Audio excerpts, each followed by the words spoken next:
workers would ignore energy costs that are 4 times higher than our competitors. Instead of creating wealth, they attack it, driving away entrepreneurs, investors and top talent.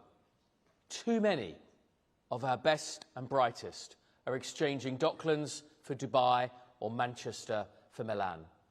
And what Labour do nationally, the Greens, Lib Dems and the Nationalists do locally. Hostile planning policies, frustrating businesses trying to expand, blocking new infrastructure and suffocating firms with traffic congestion, parking restrictions and red tape. The next government will fix this and more, just as after the failed consensus of the 70s, Britain picked itself up, restoring our pride and our growth. But the process of change requires being honest about where we start. We're no longer the rich country many think we are. For too long, we've been slipping down the international rankings in GDP per capita, competitiveness and inward investment. Under Labour, Britain is competing in the veterans' race, comparing ourselves to the other slow-growing G7, when the real competition are those younger, fitter economies who are overtaking us. We Conservatives know that it is only the private sector that creates growth, not government. There were moments in office when we strayed far from that truth. More regulations, raising taxes, the state as nanny, indulging the idea that government is the solution, when we know very often it's the problem. But the Conservative Party is under new management, and at the heart of our strategy is an approach that's proud to champion wealth creators and risk takers, creating a new generation of entrepreneurs and backing our businesses. I'm announcing clear policies today which start that work. In our very first budget, we will repeal the family business tax, which punishes success and disincentivises growth.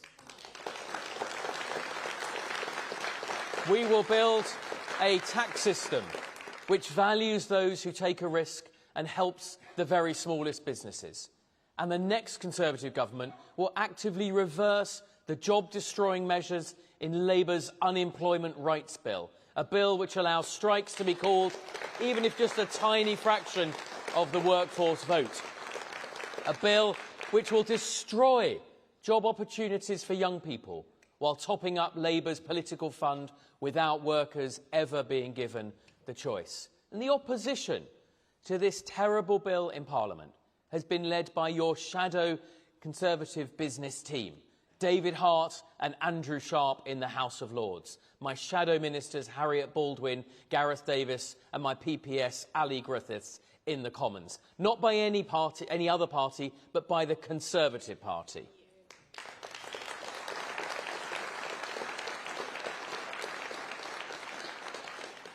And there's more. I understand that there are far too many hurdles for small businesses to jump.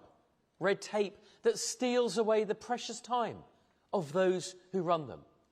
Take HMRC, an organisation which literally tried to turn its helplines off for 6 months of the year. We say enough. That is unacceptable.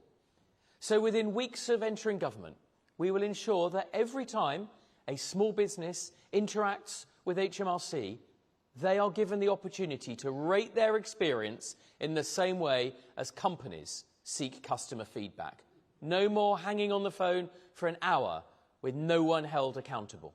No one loves paying their taxes, but the taxman needs to respect those whose hard work and enterprise pays their salaries.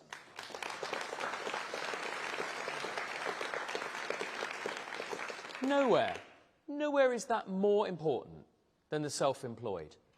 They're risk takers striking out on their own, often with nothing more than a laptop and a belief they can make it work. That's why we commit today to doing better for the self-employed. And that includes looking again at how to reform IR35. Because if Britain is to have ladders of opportunity, then the self-employed need to be able to climb them. Similarly, opening a bank account today is so hard. It's a miracle anyone starts a business at all. It can take weeks or months to do what other countries do in minutes. It shows just how far our regulators have lost the plot, and it's a brake on growth we cannot afford. So we will transform a process which makes banks treat you as innocent, as guilty, until proven innocent. From the tone at the top of the regulators to repealing EU-era rules, we have a clear plan, and we will fix this.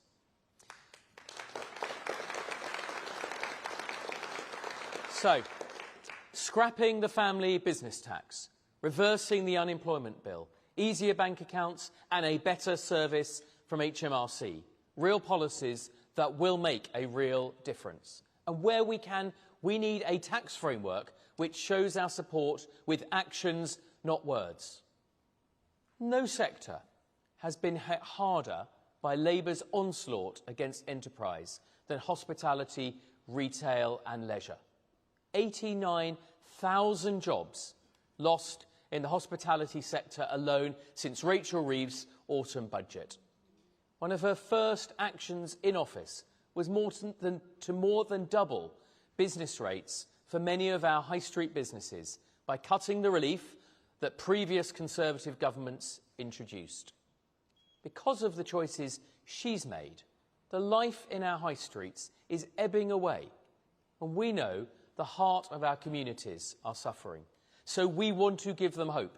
Today we are announcing that when we return to government, we will introduce a permanent 100% relief in business rates for retail, hospitality and leisure. 250,000 businesses will benefit from that change. Pubs, shops, restaurants struggling across the country will be saved, and our high streets will get an enormous boost. But conference is one more thing. We want to reignite a culture of entrepreneurship in Britain, to support and celebrate those who take a risk, a mission the like of which we have not seen since my friend and mentor, Lord David Young, was Mrs Thatcher's Secretary for Trade and Enterprise, to create a new generation of entrepreneurs. As Business Secretary, I want to see young entrepreneur schemes flourish in every school and college in the country, building on existing schemes delivered by people who've been there and done it and want the next generation to succeed. We will provide the support to make this happen because this is what we believe and what a stronger economy requires.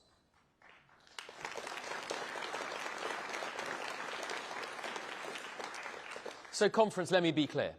The Conservative Party as the party of enterprise, the party of the entrepreneur, the party of business, on the side of the pub landlord, the restaurateur, the small business owner, the self-employed and the family business, those who work for themselves and give work to others, the builders, not the blockers, those that make, not those that take. That's who we support, that's who we believe in, that's who our government will serve. Nations that seize opportunities rise. We will seize the opportunity and gather, we will make the Britain's economy strong again. Thank you.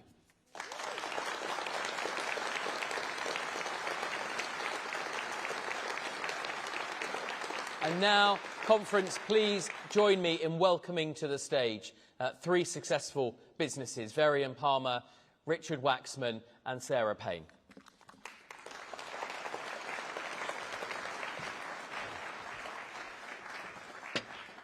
Thank you, Verian. Richard. Welcome, and thank you for being successful businesses and successful enterprises that help our economy. Verian, it's been a difficult time. You run a successful hotel with your family, a successful hotel business in the southwest. By definition, employing lots of people, giving them a chance. How are you finding things? We've had a successful summer in terms of top-line business. But the weather's been great. On a less good weather summer, it's not so great, and no one can forecast that. The challenge we've had, though, is the significant rise in the NIC bill. We employ a lot of young people, and the additional cost to us has been just over £250,000, which, what's so sad... Just from that change? Just from that one change. And what's so sad is that we employ so many young people and develop so many training programs that money has pretty much had to come out of that to go and pay the additional NI charges. It's a real shame because hospitality is a profession, a sector, where you need no qualifications and you can rise so fast. And if those NIC's contributions could be just reduced, maybe for those under 25, for those who are returning from welfare, just think what it could change in the UK. All political parties are talking about getting people back into work. We are one of the sectors that could, with an immediate change, could have such a profound impact on what we could do for young people. And it would happen straight away, just very quickly. As the reverse happened. We're a speedy industry that we can change. Richard, closer to home, a Yorkshireman. Some good common Yorkshire sense about what the government's doing and what we should be doing? Yeah, of course, Yorkshiremen have a reputation of speaking their minds, so that's one thing. Today I think is perhaps for a lot of people in business some of the most depressing times, not only for all the tax rises that we've had, but everybody fears for what will come.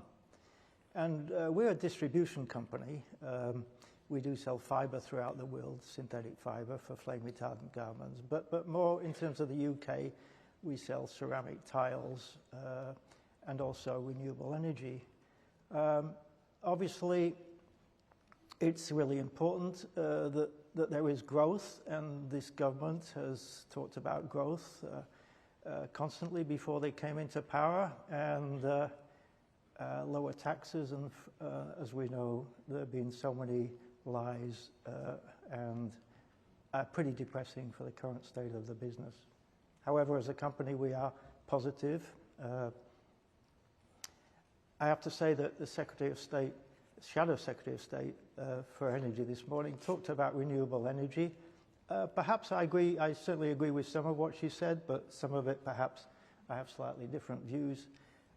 Solar energy, I'm not talking now about for farms, but certainly for houses, factories, churches, schools, is here, it's cheap, it's efficient.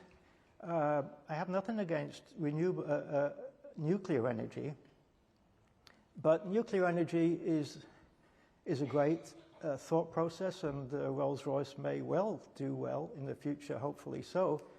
Fantastic potential, but we all know it takes years and years. We know it's not only takes years, it's usually double over budget. So solar, even if you're against solar farms, I think solar for houses and domestic and industrial use is here now, and I think the Conservative Party just have to be aware that a lot of young people are really keen on renewable energy, and I think perhaps separating that from wind farms and other things, I think they need to just review that. Well, certainly cheap energy is a key challenge for us, and we can't, as I said in my speech, we can't compete if our energy costs are just enduringly higher than some of our competitors. Sarah, you're, if I may, at the other end, you're a micro-entrepreneur, a serial entrepreneur as well.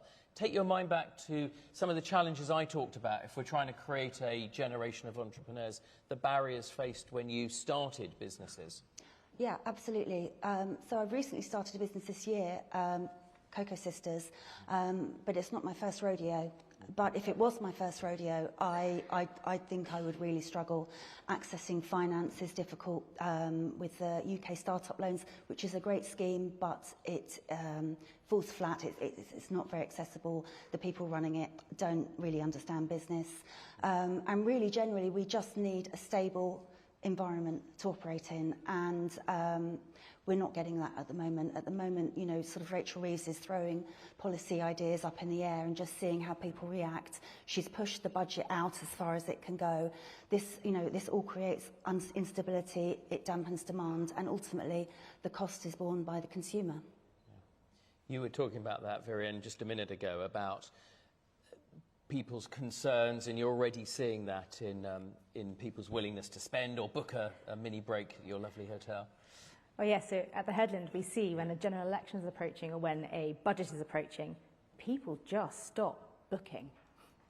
Everyone gets so nervous, and so all the uncertainty and the, I would say, the flip-flopping of ideas out into the media currently is so harmful to the prospective spend of guests. And I imagine that's not just hospitality. I imagine that is other sort of other sectors as well. And you're a multi-generational business as well. So fifth generation hotelier. Wow. in Newquay, and yes, my parents started the Headland 46 years ago. Yeah. So yes, family tax is family business death tax not good either. Not great for us, no. No, I mean the great thing about business, Richard, is just how irrepressible, how business is pragmatic, seeks to solve problems. But it feels like there's a lot coming at you at the moment.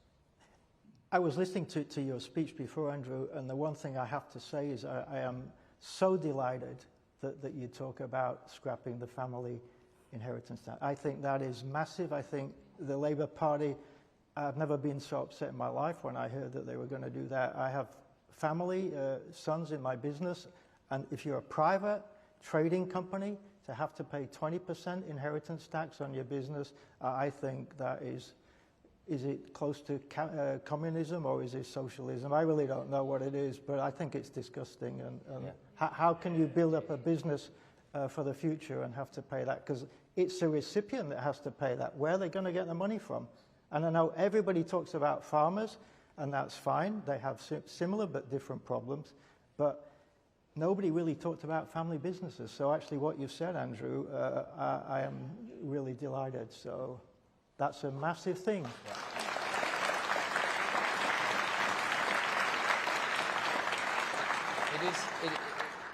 It is a big thing that I'm proud that Kemi and ourselves have got behind that straight away. The same is true of farmers.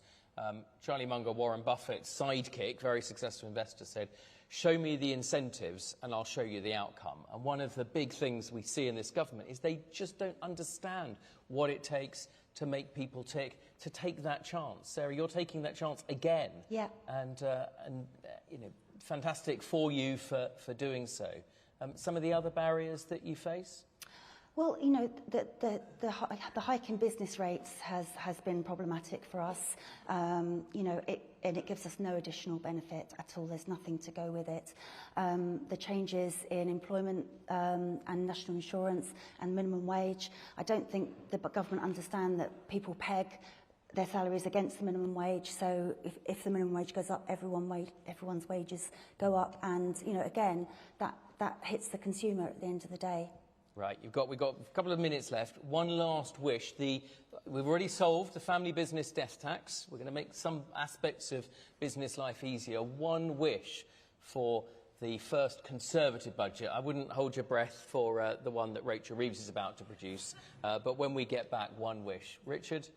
Well, I would also reduce inheritance tax at 40%, which I also think is pretty awful, and I don't agree with it at all. And I have to say, it was that during the Conservative Party, and I hope that a new Conservative Party might think to change that as well, because that it really encourages people. Okay, Varian? Mine's connected with young people. We've got to get people into employment. Yes. And so with that, it's a double-edged sword, I think, well, double-edged idea, reducing the NICs for those under 25, but also putting a dedicated, well-trained careers lead into every secondary school in the country to be able to talk about, when you're at school, you don't know what jobs are out there. And that one thing would mean that young people could actually see what careers are out there and what they want to do. And that's half the battle to get people into work, surely. Yes.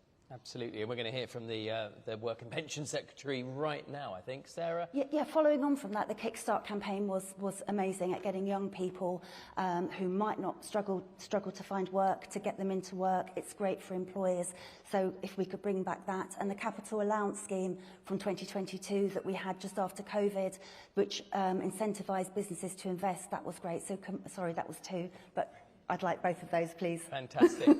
Conference, please thank your panel. Lots of excellent ideas, lots of work to be done. And,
Ladies and gentlemen, please welcome Lord McKinley of Richborough.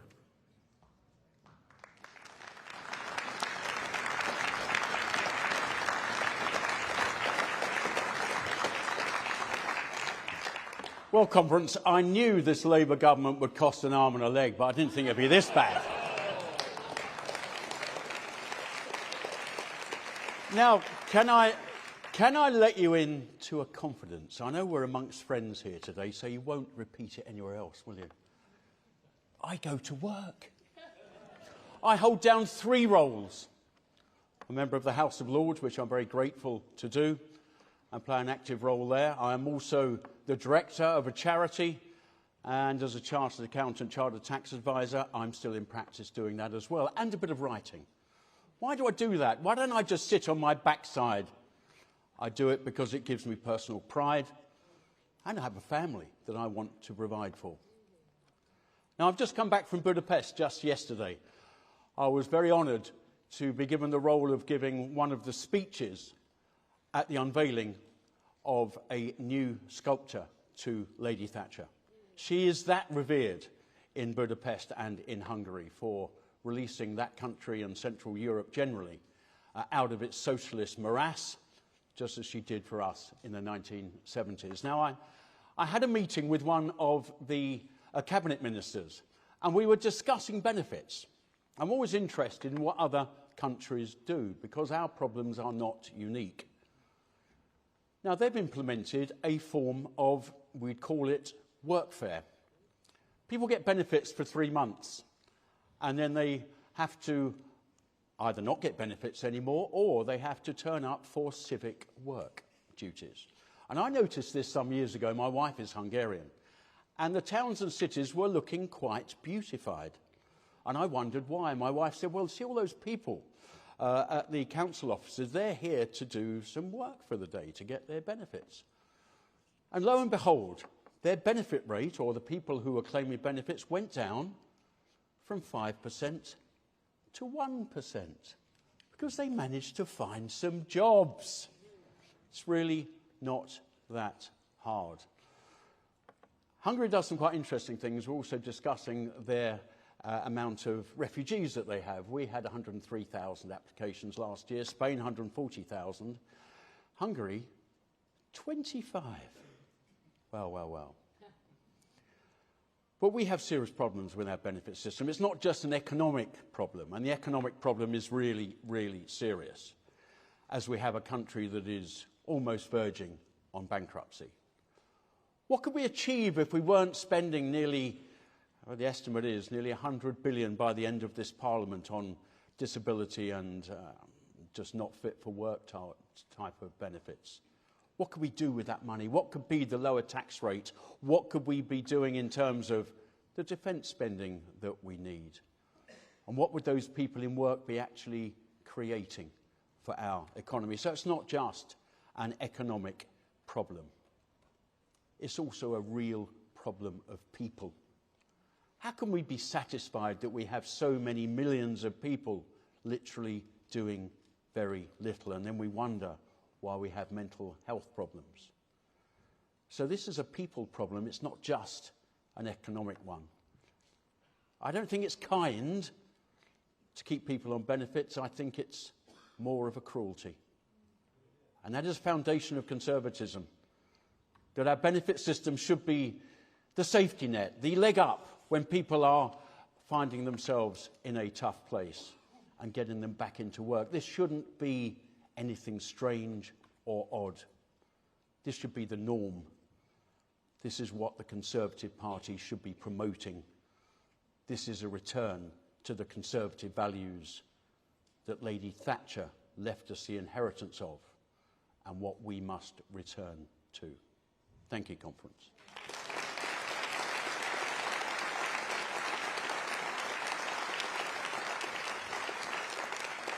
As you know, I was the Member of Parliament for South Thanet for some 9 years. Guess who I beat? That was Nigel Farage. That's right, I remember. But I had a fellow Kent MP who I worked very closely with.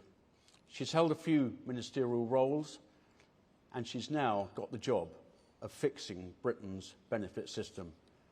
It's Helen Whately, the member for Faversham and Mid-Kent, and she is our Shadow Secretary of State. Helen, thank you. Really good to see you.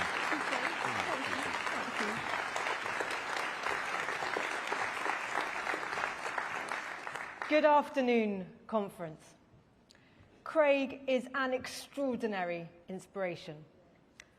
I remember back in 2015, he turned up in an ancient Land Rover to campaign with me in a housing estate in Maidstone. Back then, Craig had a no-nonsense, pull-your-socks-up attitude. He's been through a lot since then, and he still has it. I asked Craig to kick off this session, not only because I knew he would do a great job, but because his attitude is what the whole country needs. Everyone goes through hard times. I am sure all of you have, one way or another. And I bet you have always done your best to find your own way through. That's the Conservative way. And it's not just us. That is how most people think. But not everyone. We're here because we all know we have an important job to do. If not us, who? But millions of people right now are sitting on the sofa at home. Millions have got themselves a sick note from the GP and signed on to sickness benefits with just a form and a phone call. Millions are getting benefits for anxiety and ADHD, along with a free Motability car. TikTok videos will tell you how, and some people even pay for VIP services to boost their chances of a successful benefits claim. Yes, there are people with serious illnesses and disabilities. But 1 in 4 people now describe themselves as disabled. So what does the term even mean? We've got 10 million people of working age now claiming benefits, 1 million young people not in employment, education or training, just when they should be getting going, getting experience and that feeling of having money in your pocket that you've earned yourself. I genuinely feel we are at risk of a wasted generation, and our economy needs people, not just migrants imported, to fill the gap.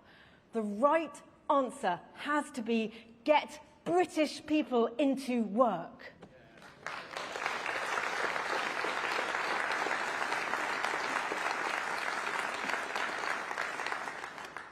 Last week, I went to Teesside, and I visited a great British family business, Pickering's Lifts. They install lifts all around the country, and they have a great apprenticeship scheme.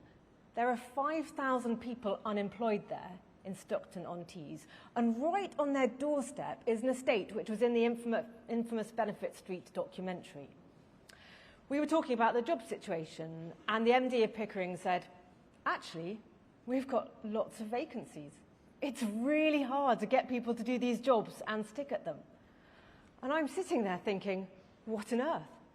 People tell me the problem is that all the jobs now are in social care or in the gig economy or need skills people don't have. But here you have exactly the sort of jobs people say they want, along with training, a decent salary and good career prospects. So what are people doing instead of working at Pickering's? The problem is you can get £5,000 more a year on sickness benefits than as a minimum wage worker. So no surprise, that's what many people are choosing, and it's wrong. Our welfare system should be a safety net, not a lifestyle choice.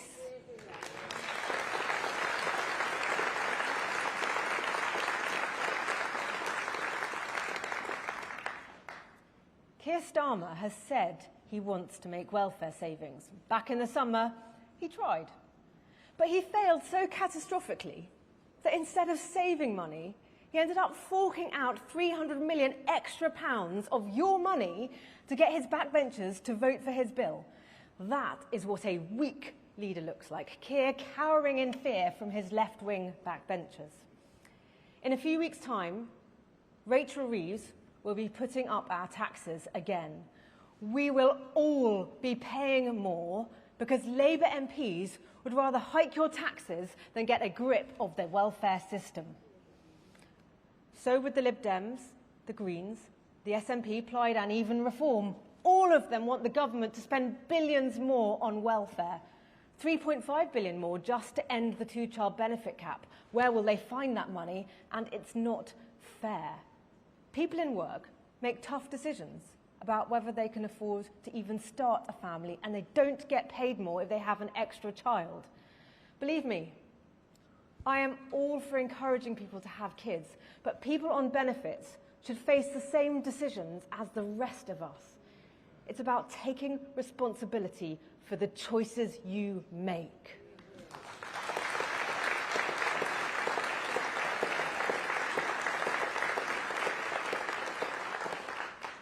That's the Conservative way.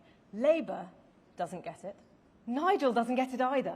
We need a government with the courage to do what's right, not just what sounds nice. That leaves us as the only party who can fix welfare. That's why I've got my common sense plan for welfare savings. Fix the sick note system, bring back face-to-face assessments, end sickness benefits for low-level mental health problems, stop the abuse of motability, and put British citizens first in our benefit system. Just living here is not a reason to get money from taxpayers.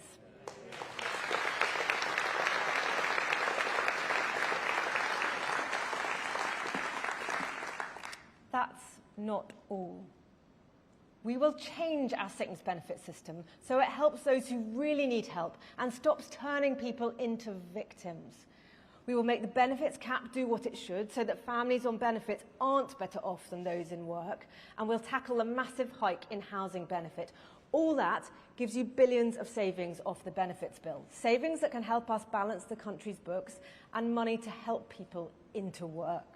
Because this isn't just about savings, it's about turning people's lives around. And for us to succeed as a country, we need everyone to put their shoulder to the wheel.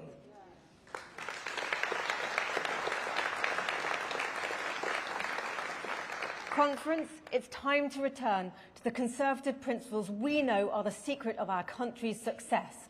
Personal responsibility, aspiration, fairness, real compassion, living within our means. Labour have only one playbook: handouts and higher taxes. Reform, in the words of their newest MP, will spend like drunken sailors. The job of fixing welfare falls to us, all of us. I have a plan, but there's more to do. The hard yards, the hard thinking, the tough decisions to turn this country around from stagnation to growth, from envy to aspiration, and from despondency to hope. Thank you, Conference.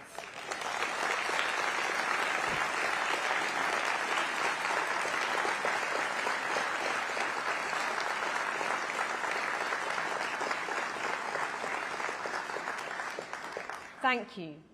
Now, is your chance to get involved. I want to hear your views. We should see in a moment on the screen, there we go, a QR code. Can I ask you to scan that with your phone? While you're doing that, I'm going to introduce my special guests. First, I'd like to welcome back to the stage my former colleague in the Commons, now much more grandly the other end of Parliament, Lord Craig McKinley.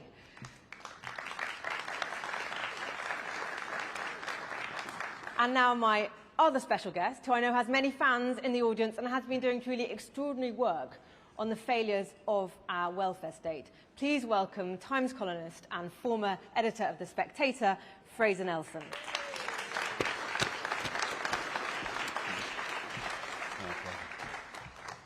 Craig and Fraser, thank you so much for joining us at conference.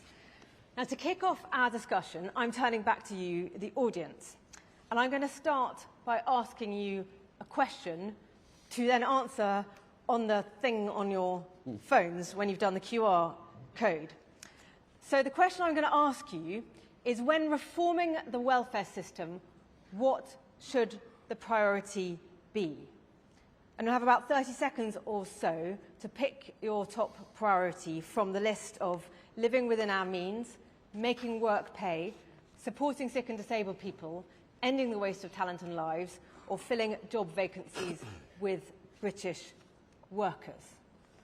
While you're doing that, I'm going to kick off with a question to Fraser. Fraser, you have built up a treasure trove of data and written many articles about welfare, as well as your excellent recent documentary. So can I ask you why you've chosen to focus on welfare as a topic? Well, I mean, journalistically, I think it is the most important underreported story of our times. All journalists want to try to find out what's really going on and shine a light where there is darkness. And during the 90s, the DWP opened its database to the public. That was really, I've always been interested in what's now called data journalism. And then I was just astonished at what you were able to see. It's like almost being given access to the government vaults. So at the time when Tony Blair was talking about full employment, you could go in there and discover, to my shock, but there was just over 5 million people on out-of-work benefits. Almost half of them were on sickness benefits. Very different of a narrative we were being given. So then it was possible to write stories saying, look at this figure, and it was shocking. People were genuinely shocked because they didn't really know. They started to believe this full employment chat. But then, even worse, there was an economic model coming along where the employment was growing in the country, but that was mainly by immigration. So you got this at the same time, huge numbers of people being put in benefits, and at the same time their gap, the vacuum of the labour force being filled with immigration. Now, this started to get better, a fuss was created, it became a thing. James Purnell for Labour, and then Ian Duncan-Smith really succeeded in getting sickness benefit down, to the extent where before the lockdown, we had hit the highest ever level of economic participation in this country. But there's never in the history of these islands where a greater share of the population either in work or looking for work. Now that goes to show that government reform can turn this around. This is not a story of fundamentally lazy Brits. This is simply good people stuck in a bad system. If you reform the system, things can get better. But unfortunately, during the lockdowns and afterwards, things got so worse that almost all that progress had been erased. And then, to my shock, the Boris Johnson government started to do a turbocharged version of what was happening under Blair. So number of people going on sickness benefits was 2,000 a day, and meanwhile mass immigration running at levels never imagined. So I started writing about this again. And I would do editorial after editorial in The Spectator about it. But the problem is, when you start to talk about millions of people here, millions of people there, it kind of goes over people's heads. So that's why I wanted to try to... It was actually that ITV film, The Post Office of Mr. Bates, that really made things real for people. And I thought, well, television can do this. Yes. So I wanted to... so then I worked with Channel 4 to do this film, trying to show that this is the face and the stories and give voice to those trapped in the system, to try to show this is a human tragedy. This isn't just about numbers or figures. And that came out this time last year. And since then, the Times reported on Saturday that the number of people signed off to sickness benefit was bad enough at 2,000 a day, but now it's 5,000 a day. So that, if you just imagine, there's about, I don't know, about 400 of us here in the hall right now. Imagine if we were in the O2 arena, which fits 20,000. Every 4 days, the equivalent of that is being lost from the economy. And the way that works is most people never come back to work ever again. So this is the every day of delay, every day, let alone every year. You're losing so many people and their potential. So that's why I think even more now what I've always thought, but this is the biggest crisis. And Labour weren't really flagging it up in opposition, and that should really been a signal to me, but they might not be very keen to do it in government either. Well, you flagged up exactly the point that I see as Shadow Secretary of State for Work and Pensions, which is that Labour have come into government with no plan for what to do about welfare. It's one reason why I've been doing this work and having conversations with so many people working in this field and all around the country, because I think it's crucial that in opposition we come up with our plan for what we would do to fix it. Now, I'm hoping that the tech geniuses will be working with the information that you've fed in, and here it is, magically, it has just come up on the screen in front of me and the screen up there, which is what people in the audience think our priorities should be. And first and foremost, as you can see there, making work pay, then living within our means, ending the waste of talent and lives, filling job vacancies with British workers, and then supporting sick and disabled people. Though I'm sure that number 5 reflects not only the fact that we know that people are receiving benefits who don't always need them, but also that safety net does need to properly work. Craig, I was just going to come to you for your reflections on that. Yeah, the making work pay. I mean, we all have stories. There's an old chap, friend of the family, in his 80s, retired, very proud sort of guy. And he's got his neighbour seems to have a stream of deliveries to his house every day that brings him cigarettes, brings him his takeaway every night. The chap's in his late 40s, and there's a smell of cannabis comes over the garden wall on a daily basis. And lo and behold, he is on a form of anxiety benefit, and he's showing off his new BMW every 3 years.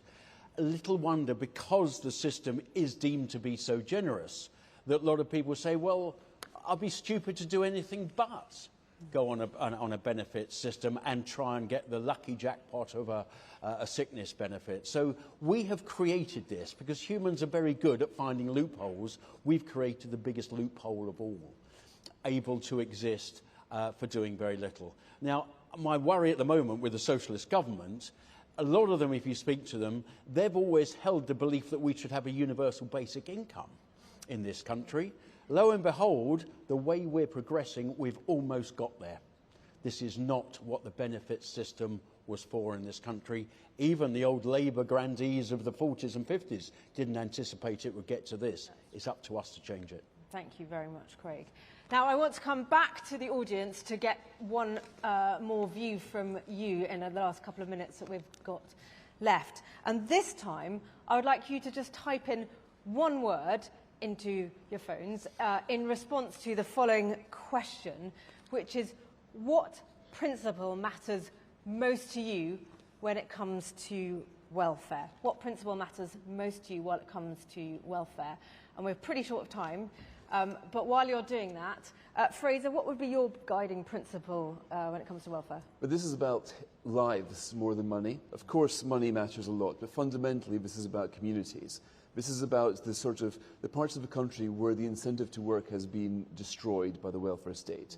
Beveridge created welfare to tackle what you call the giant evil of idleness, meaning worklessness in today's. Because it's not just income that you lose, it's your mental health, communities, everything goes.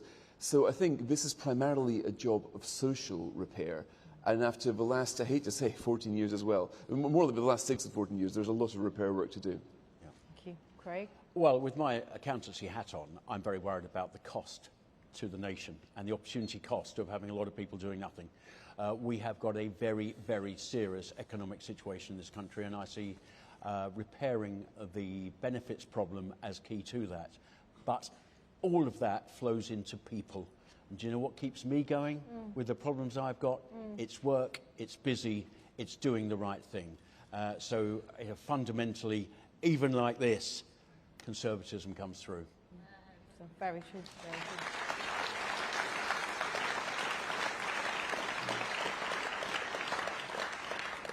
I'm giving a moment for the tech geniuses to see if they can serve up a word cloud. There we go. Very good. Of your words. And look at that. And you know what? I was thinking what you might come up with, and I didn't know. And I thought also, what if this went wrong and I didn't get a word cloud? What word would I pick on to talk about? And do you know what? The word that I would have picked on to talk about was fairness. Because fairness is the thing that comes up again and again in the conversations I have about this. People want a welfare system that's fair to everyone in the country, fair to people who need help, and fair to the people who are funding that. So to wrap us up, can I say thank you all very much for your contribution this afternoon. Under Kemi, we have made a commitment that we are going to be driven by our principles. Thank you for letting me know your principles for welfare reform, from living within our means to restoring fairness and a culture of personal responsibility. These principles will underpin the work I'm doing on welfare reform in the coming months. Thank you, conference, for taking part, and thank you very much to my guests, Fraser and Craig.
Ladies and gentlemen, please welcome the Shadow Secretary of State for Transport, Richard Holden.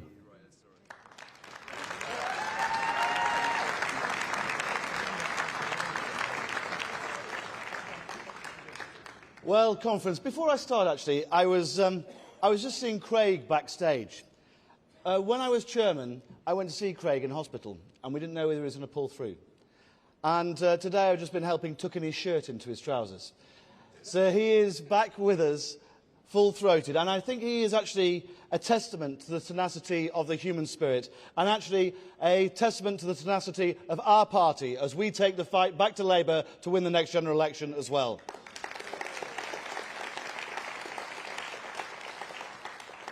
Conference, it's great to be back with you here in Manchester, the big city for me growing up down the road. But as some of you know, I've travelled around a little bit myself. A Lancashire lad, university in London, won North West Durham unexpectedly. Great to see some of you guys here. Basildon and Billericay now, just by 20 votes. And it is great to be back in transport too. Coming back to Manchester, I'm reminded of visiting here as Roads and Buses Minister, when I came up to sign off a big £1 billion 5-year plan to create the B network for this great city. Although it was, surprise, surprise, Andy Burnham who grabbed the headlines that day. But I'm not the only politician who's found themselves fighting Andy Burnham for column inches in recent days, as Labour's current leader knows all too well. Now, looking at Labour in government, it's easy to attack their competence or lack thereof. Massive pay rises for their union paymasters, yet strikes across the board, from rail to tube. Strikes here in Greater Manchester and on the buses in towns and cities across the Midlands and the north of England.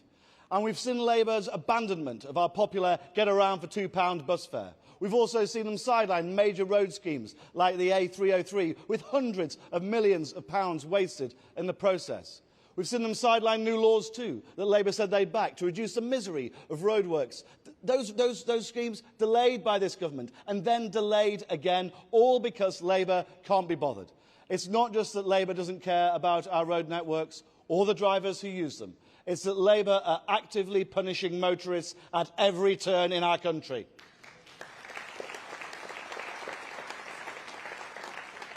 And most damningly, the Transport Secretary, in her speech at Labour's conference, didn't even mention the freight sector. Didn't mention them. Not one mention of the lorries, shipping, rail freight, commercial vehicles, vans, road haulage that are the backbone of our country. Not once, despite giving her speech almost 200 years to the day that Britain led the world with the first public freight railway opened, the Stockton to Darlington Railway. How typically Labour, ignoring British business, ignorant of Britain's history.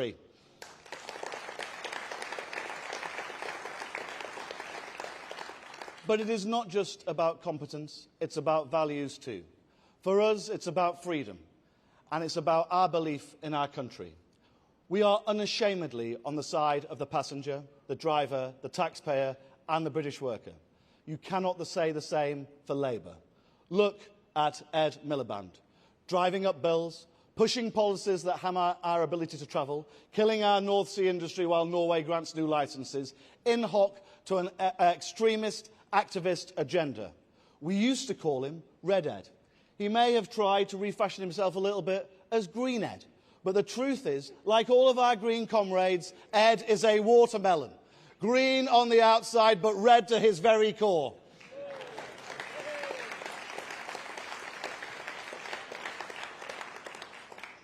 And no one in Labour is standing up for transport. Ministers have come and gone. Most recently, we've had one sacked and then reappointed 9 days later. Before that, we had a Transport Secretary sacked for being a convicted fraudster. Her replacement caused a by-election so she could, I kid you not, jump ship to work for Sadiq Khan in London. But despite the chaos in personnel, Labour have wasted no time in maximising union power, hiking taxes on flying, pursuing state control of rail. Make no mistake, Labour is waging an ideological war on every motorist, motorcyclist, our freight and haulage sector, and anyone who does not address them as comrade or bankroll Labour's campaigns.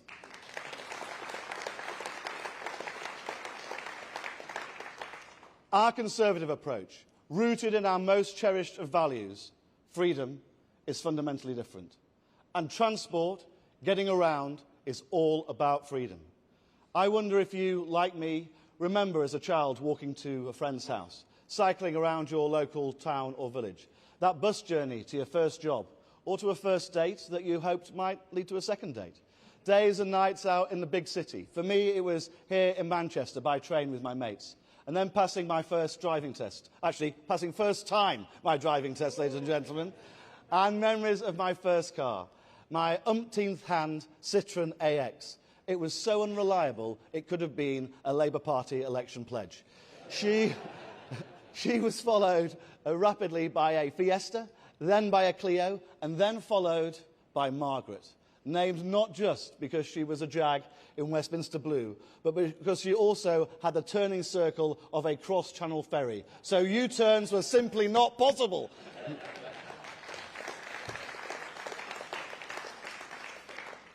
I don't know who writes these jokes. When it comes to transport, Conservatives are on the side of freedom. Freedom to go about your business in a pleasant and safe environment and travel how you want. That has to be what we're aiming for as Conservatives every single step of the way. Pragmatic, practical solutions to make life easier every day. Not more red tape, more taxes, more rules and regulations. Our approach is centred around motorists, passengers and taxpayers, and against those more interested in restricting freedoms and stopping new infrastructure. We Conservatives must champion freedom at every turn by keeping taxes down and removing the blocks to new infrastructure. And our battle has two big fronts. Firstly, we are staring down the barrel of a stealth tax bonanza on freedom at the budget. Rachel Reeves has set her sights on your family holiday with air passenger duty, on your family car with fuel duty and insurance premium tax, VAT on taxis and private hire, inflation-busting train fare rises. Conference, we will fight back against Labour's tax grab at every single opportunity.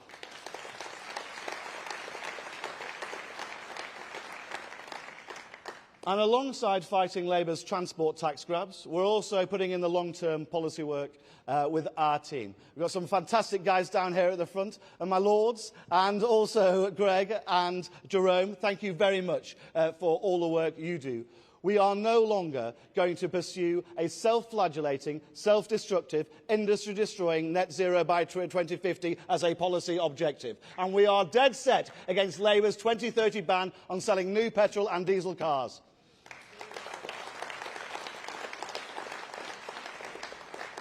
In their wisdom, Labour have reintroduced subsidies for electric cars. Let's be clear about what subsidy actually is. It's taxpayers' money. It's your money. And the worst thing about it, they've told us it would drive job creation in Britain. But the truth is that aside from a couple of small-run van-based models that qualify for the lowest level of support, every single car the government is giving a grant to buy is produced abroad. In Romania, in France, in Italy, in Japan. We are sending taxpayers' money, your money, to other countries so that their workers can produce cars that are then sold in our country. Conference, Conservatives in Parliament voted against it, and when we get back into government, for the sake of the country, we must, Conference, we will stop it.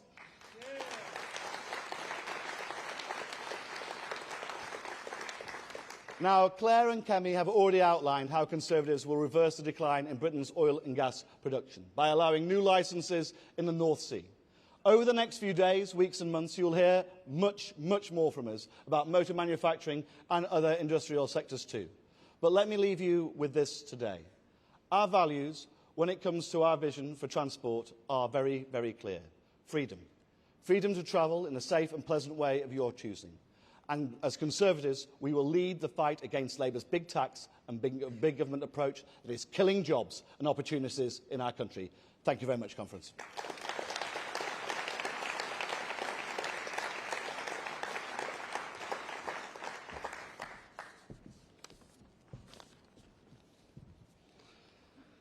And thank you, Richard. So, the fantastic news is we have a pile of questions from the members we are going to get through. Thank you to all of those who have submitted. To speed them through, we are going to start with a couple quick fire. Yes, no. Okay, right, fine. Will Thank you Francis, and the CPF for that, that's good. Will you commit to upgrading the Ely Junction? Absolutely. Ely Junction definitely needs to be upgraded for the good of the country. Do we need more motorways? Definitely. And also we need some dualling of some of those A roads as well.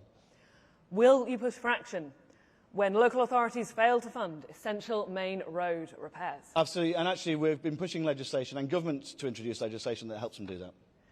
Will the party end the cyclist-first ideology in transport planning and instead focus on balanced policies that serve the majority of road users, including motorists and bus passengers?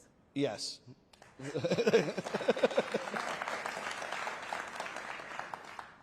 And our first longer question is from Peter, writing in from the Vale of Glamorgan. Peter asks, since we are regularly held to ransom by train drivers, what progress is being made towards driverless trains? Well, actually, on a lot of our train network, we already have driverless trains, right? You go down to London, you go on a DLR, they're driverless. Actually, a lot of them are actually, they drive themselves. The driver's there to open and close the doors and that sort of thing. And actually, the big push that we had under Conservative mayors of London, for example, for the driverless tube, was actually stopped by the current Transport Secretary when she was working for Sadiq Khan back in 2022. Yes, absolutely. You know, we've got to adopt modern technologies. We've got to push for driverless trains. It's the way of the future. We've got AI changing the way we do accounting, never mind driving trains, right? You know, this is absolutely essential that we move there as quickly as possible. We might need a timed response on this next question, which comes from James. Is there a war on the private motorist? Well, it's quite clear there's a war on the private motorist. Labour are going around, and Labour councils particularly, you can see what they've done in local government. They're going around, if anybody tries to drive into Westminster, as soon as you hit the outskirts of London, you're doing 20 miles an hour all the way down and fighting with buses and everybody else to try and sneak in onto Park Lane. It's an absolute nightmare, and that's just not the case in London. It's actually across towns and cities right across the country. Go to Oxford, right? You've got local businesses, you know, traditional Labour supporters, a lot of them, absolutely up in arms about what's going on there. So Labour are absolutely at war with the motorists. We need to let motorists know that we're on their side. And I think, actually, when it comes to the budget, and later this year, we're going to be able to show them consistently that we're on their side. I mean, you know, you're not going to find more of a petrol head than Greg Smith, who is one of my juniors in the Shadow Transport team. You know, we are absolutely on the side of the motorists. And the next question comes from Daniel, writing in from Blackburn. Will the Conservatives oppose the decision to give zero guarantees to rail freight in the Great British Railways legislation? Well, you might not know this, Francis, but I was actually born in Blackburn. So, yeah, it's a very good question for Daniel. Yeah, obviously, when it comes GBR at the moment, when the proposal is that it sort of totally ignores rail freight, and there's a real danger about that, because if the government's going to be obsessed with building its own trains and its own train network for passengers, well, what the hell's going to happen to rail freight? And actually, rail freight moves around tens of millions of pounds worth of goods, hundreds of millions, billions of pounds worth of goods every single year, probably every single week. I was at Felixstowe last week, where they have about 40% of all the freight comes in the UK. And we have to absolutely ensure that rail freight is part of the mix. It should be part of the bill. But, you know, it's not just rail freight that should be part of the bill. Open access operators should be part of the bill. If you're from Hull in East Yorkshire, if you're at Grand Central over in York, or Lumo on the East Coast Main Line, you know, those operators should also be considered as part of this bill. I am really worried that Labour are basically going to use this to bankroll their union paymasters one more time. So we've got to be, and we will be really clear on it, and Jerome will be leading us in the Commons on it. And now, moving from rail to water, this is a question from Ian from East Hampshire. Will a policy be developed for more use of waterborne transport, whether that's coastal or by revival of the UK's internal waterways? Look, I think there's a huge place already in heritage for this, but I think we can go a lot further. And I think automation actually potentially offers you know, huge new opportunities for us as well. In terms of, you know, large barges with maybe bulk stuff on them, you know, tootling up and down. You don't need them to be manned in the same way. We're already seeing this actually in some parts of the country already. I think this is absolutely the way forwards, and we should just do a lot more of it. Driverless barges? Why not driverless barges? If you need driverless trains, let's get some driverless barges as well. Very, very cool. This next question, moving from rail to water, back to road. Will the party have a policy of imposing 20-mile-an-hour speed restrictions only on roads with a history of fatal or serious accidents, and to remove those imposed where there is no such history? And that is from Michael in Taunton. Well, look, I think that's probably a bit too much to demand somebody dies before you can impose a speed limit reduction. But I would say this, that a lot of local authorities have gone far too far imposing blanket 20-mile-an-hour zones. I totally understand them outside schools or in, you know, a residential cul-de-sac, but the idea that our main arterial routes in our towns and cities, whether it's here in Manchester, and I went to see my brother who lives actually in Ashton in the former Deputy Prime Minister's constituency the other day, and I had to trundle along main roads at 20 miles an hour, or in large parts of London. I think they're actually often environmentally more damaging. I think they drive people absolutely bananas. They're really damaging to local businesses as well, who rely on those arterial routes too. So I think we need to have a totally different approach. It's something we need to look at properly, because I don't want to take away local power, but I think when it's being misused for the wrong reasons, we've got to act. And dwelling on that...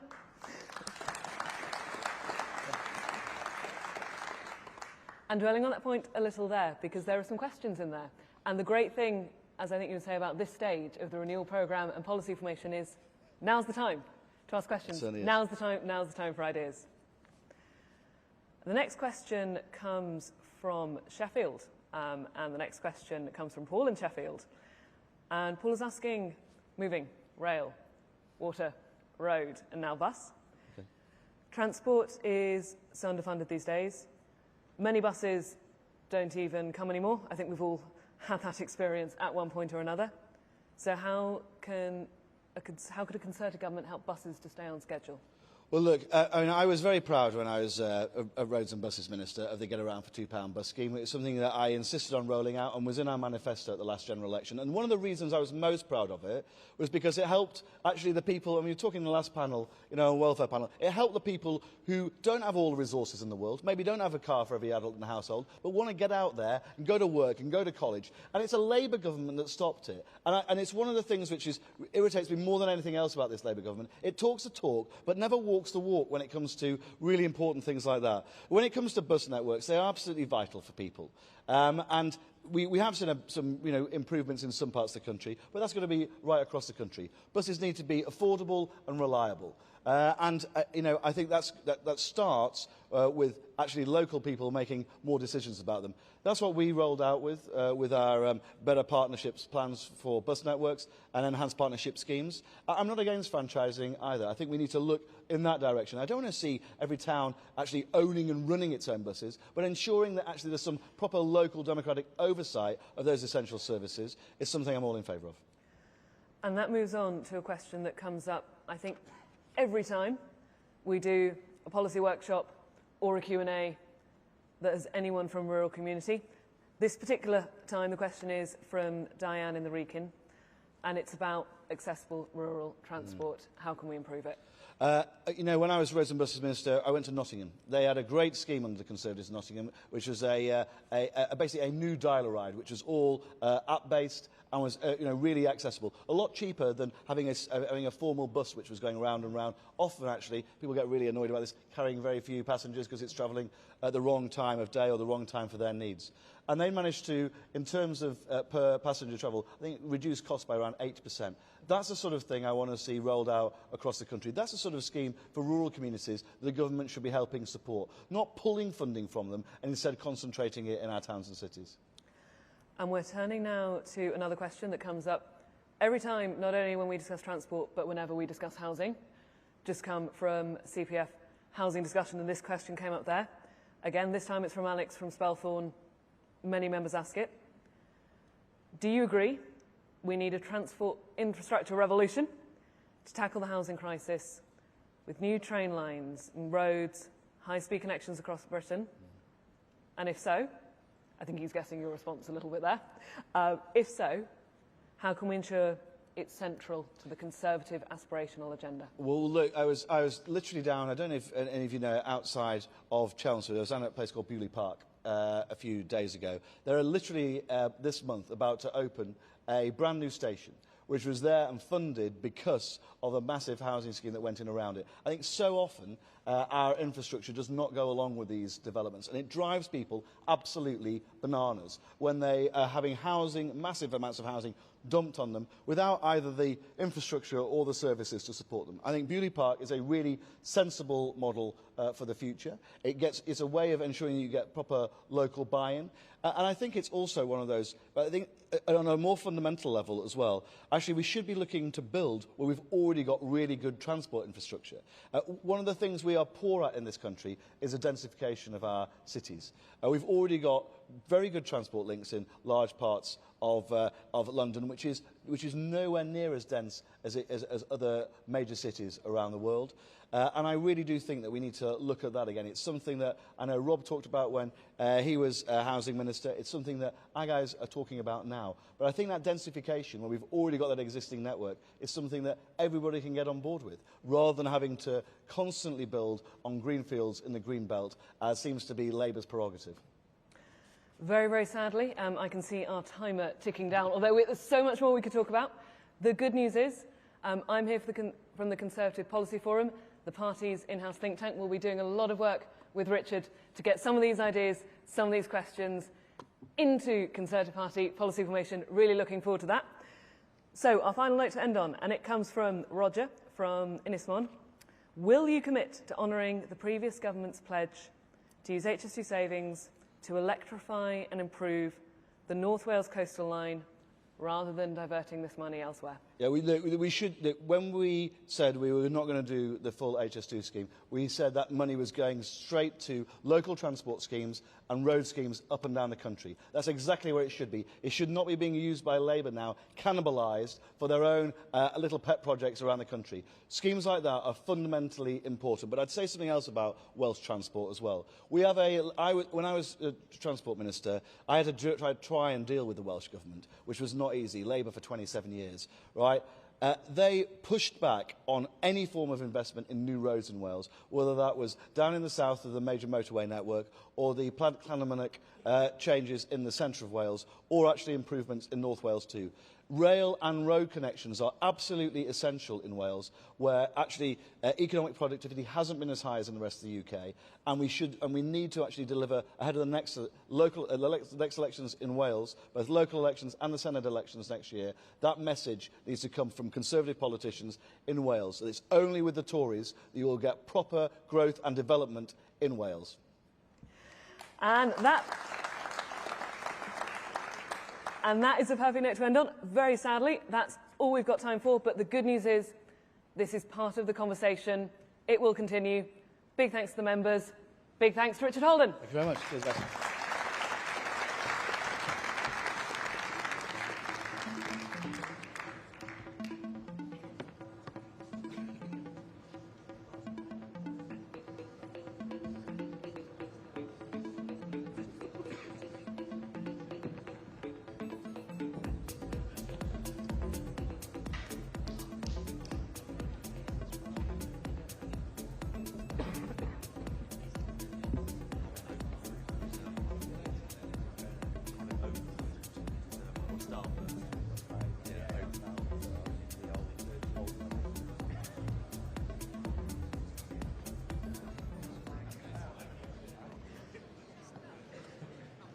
Ladies and gentlemen, please welcome the Shadow Secretary of State for Culture, Media and Sport, Nigel Huddleston.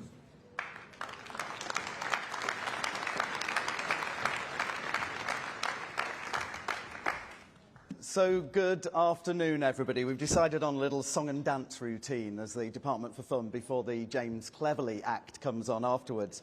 I'm delighted to be here today. I'm the Shadow Secretary of State for the Department of Culture, Media and Sport, and I'm delighted to be joined on stage today by two of the Shadow DCMS team, Joe Robertson and Louis French.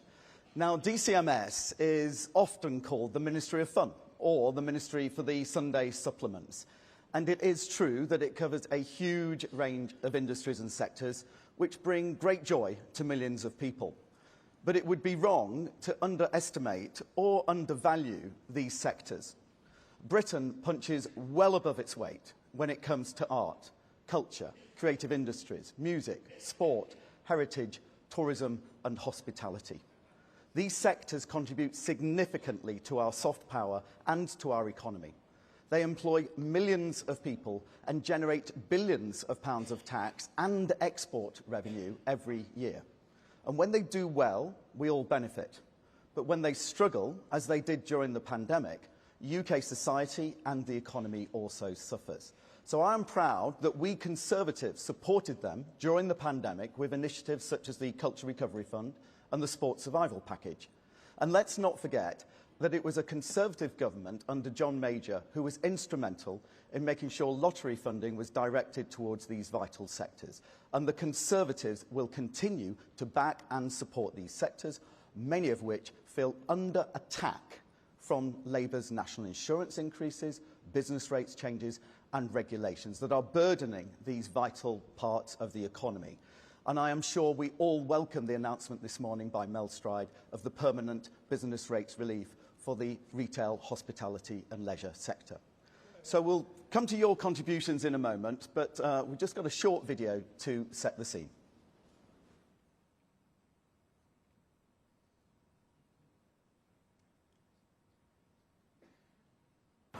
Our creative industries are the envy of the world, and film and TV productions like Downton Abbey and The Crown showcase Britain and boost tourism.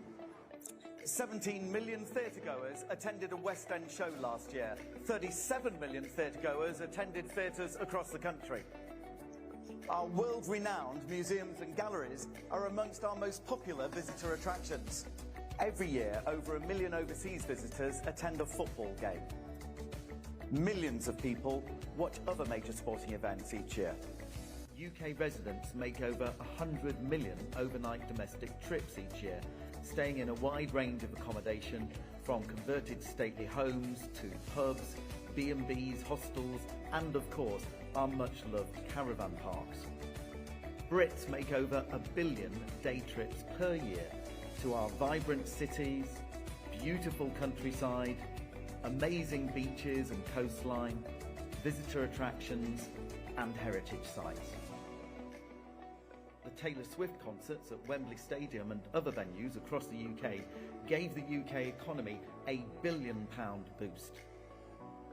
Every year, the UK hosts hundreds of world-class music concerts, festivals and events. Tourism and hospitality is really important to the UK economy. It's £140 billion revenue. It's bigger than automotive, aerospace and pharmaceuticals put together. It employs 3.5 million people across the UK, jobs at all skill levels, all ages, all abilities, and crucially, it's a dynamic, vibrant, innovative sector that is relevant to every single constituency across the UK. Inbound tourism is the closest thing that an economy can get to free money. This is literally people coming from across the world to visit the UK, spending in our pubs, bars, restaurants and hotels because we have the best in the world. Foreign visitors spend more eating and drinking out in the UK than all of our food and drink exports put together. No more iconic sector that represents British life and culture than our UK pubs and breweries, who have for centuries been welcoming people in safe places, bringing communities together, the beating heart of the high street, and extending out into our towns and villages the country over, often providing their first job, and 1 in 4 people actually fall in love in their pub. But we can't take this all for granted. Since 2000, we have lost a quarter of our pubs, and if we want them to stay at the heart of our society and our culture, we need to back the Great British Pub. The British beer and pub sector contributes 34 billion to the economy and over 1.1 million jobs, and we want to keep doing that. So what do we need? Well, this government gave us 1 penny off a pint, and that was welcome.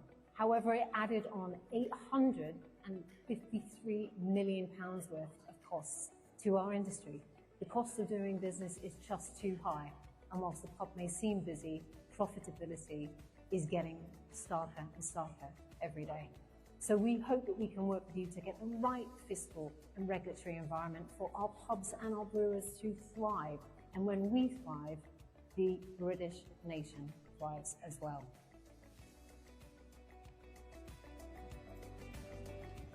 So I'd like to thank Enna McClarkin and Kate Nichols for their contributions there. So many of you apparently fell in love in a pub. Some of you apparently last night even. Look, what I'd like to say here is that video really shows, as the title of this debate is, that we really do have the best of Britain in these sectors. But this government is undermining them. Since last year's disastrous budget, nearly 90,000 jobs have been lost in the tourism and hospitality sectors alone. Labour have reduced funding for tourism promotion bodies. They have failed to support the creative industries in copyright protection. They have failed to support women in sport, horse racing, listed places of worship, and so much more. But what do you think? So what I'd like to do now is open the floor to your contributions, either on Slido, which I think some of you are familiar with, or if you'd like to make a contribution, we do have microphones. If you want to stand up, I'll try and pick a couple of people. So don't be shy. This is after all, the creative sector. So please go up to the microphone and we'll try and get as many contributions as possible. And I think we've already got some Slido questions coming in. So we will kick things off now. So, okey-doke.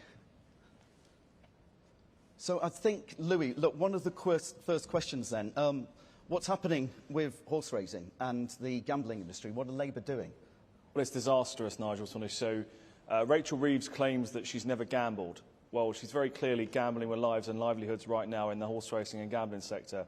This is a sector that contributes over £4 billion of tax, contributes around £7 billion to GVA each year, and adds around 109,000 jobs in the UK economy, in towns including Wigan, in the Secretary of State's area where Tote are based. So this is a huge gamble that the Labour Party have undertook. They are not listening to the sector, and all it will do is continue to fuel the black market. So the Treasury believe that they can bank on this gambling tax, but all they're going to do is fuel the black market further and cost thousands of jobs across the industry. Right, OK. So I know there's a lot of racing fans in the audience. We're going to come straight away, and thank you for being brave, to your first question, comment or speech. Yeah. Good afternoon.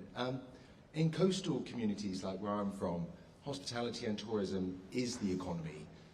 The national insurance increases, combined with the minimum wage increases in April, has been devastating to tourism in places like where I'm from. What's the panel's views, and what can we do to support tourism in those places? Excellent. Joe, why don't we come to you on that? Yeah, thank you very much for that question. I mean, tourism in this country is one of the most overtaxed tourism sectors across Europe compared to other countries. But what we've seen today is a fantastic announcement from Mel Stride earlier that there will be a 100% permanent business rates relief for the hospitality and leisure sector. That is one very, very significant thing a new Conservative government would do to support the sector. But you're absolutely right about those national insurance contributions as well, because for a lot of young people, especially in my area on the Isle of Wight, their first job is in tourism and hospitality, sometimes when they're still at school, and the government, through the last budget, have disincentivised employing young people. Bad for young people, bad for the local economy, and bad for tourism. Thank you very much. Next contribution. Thank you, sir. First, I'd like to say welcome back, Nigel. He was the best tourism minister we've ever had, and we'd like to get you back in office. Thank you. Can we sit down together with all of the hospitality associations to try and work out a kind of top 10 asks, like a manifesto for tourism? Tourism didn't come up at the other conferences some of us may have attended. Can we make sure we push forward on that, please? And thank you once again. Thank you so much indeed. And look, I think we value tourism as a vital economic contributor. And in terms of, well, actually, it won't be like a manifesto. It will be a manifesto, because the process of today and the process that I'll be going through with the team, working with industry to come up with ideas and proposals. That's the purpose of today's session. Many of you have already contributed as well to the policy renewal process. We'll be doing exactly that, because we recognise, unlike the other parties, quite what a vital contribution is made by tourism. I'll come over this side first of all. Sir. Yeah. Hello, Alistair Gamble's my name. Sorry, I had nothing to do with Tony Blair. I would have somewhat better advertised. When my father was dying some 25 years ago, he asked, or suggested, in fact, I get involved with politics because I was retiring from business at the time. And that I did, and I've enjoyed it thoroughly, very much so. But my father also said things that come to mind recently. Don't trust the snake oil salesman and other expletives which I'll not go into. He basically had no respect for any politicians at all, and it's got worse since he died. Respect has to come back to politics, and you guys have to do it. We've got an opportunity now, so please let's see you do it. Thank you. Look, thank you for that point. And look, indeed, you know, we need to have a civilised debate in this country. And the responsibility of all of us as politicians, but also members, is to conduct ourselves with dignity. And then we'll get the British public on side. Now, you did just mention Mr. Blair there, so I'm going to have to take the advantage now of telling a joke that a friend told me the other day. So a Blairite, a Corbynite and a Brownite walked into a pub. And the landlord said, "Good afternoon, Mr. Burnham. We'll come over here." No, yeah.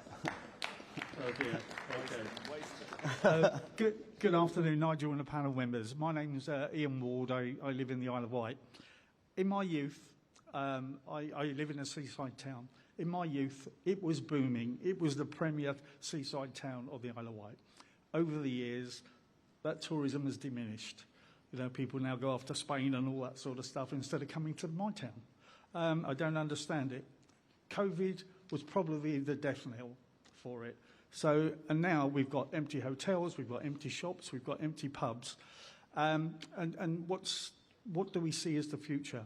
I don't know. What can the government do for us to try and put us, not back on track, but to recover some way or other? Thank you. Yeah, thank you. Look, I'll briefly comment here. What do you mean in your youth, sir? You know, everybody's still youthful here. So, you know, it's like, we appreciate... No. Oh, you know, I was born in the Isle of Wight, so from the age of 4 till I left the Isle of Wight to go to London with my parents, which was about 14, that was my youth. But I'm an islander, still there, still visiting. Yeah.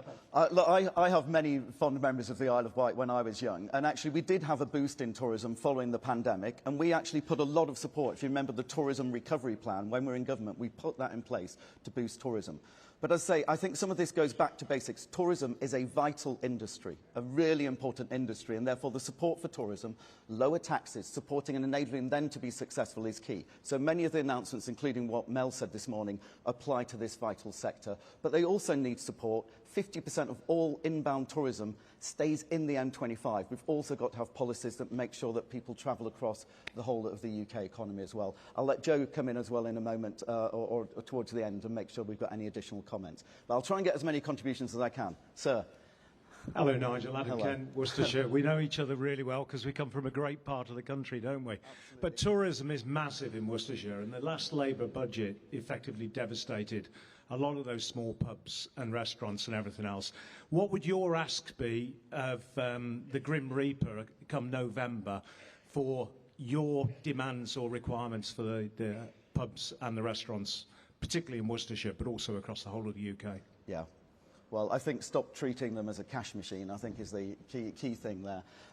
Look, Joe, do you want to add a comment here in terms of any other points here on the tourism and in particular the pubs? Yes, I do. And I would just say, go back to what Nigel, you were saying, about 50% of inbound tourism stays within the M25. It's about internal marketing as well, isn't it? It's about encouraging people who arrive in the UK to go and visit further places, which goes to a better transport connectivity. Everything's tied in. For the Isle of Wight, Ian Ward spoke earlier, it's about tackling ferry prices, because that's a disadvantage, a disincentive to people moving around. But I would just go back to what Mel Stride said this morning, announcing that 100% business rates relief for retail and hospitality.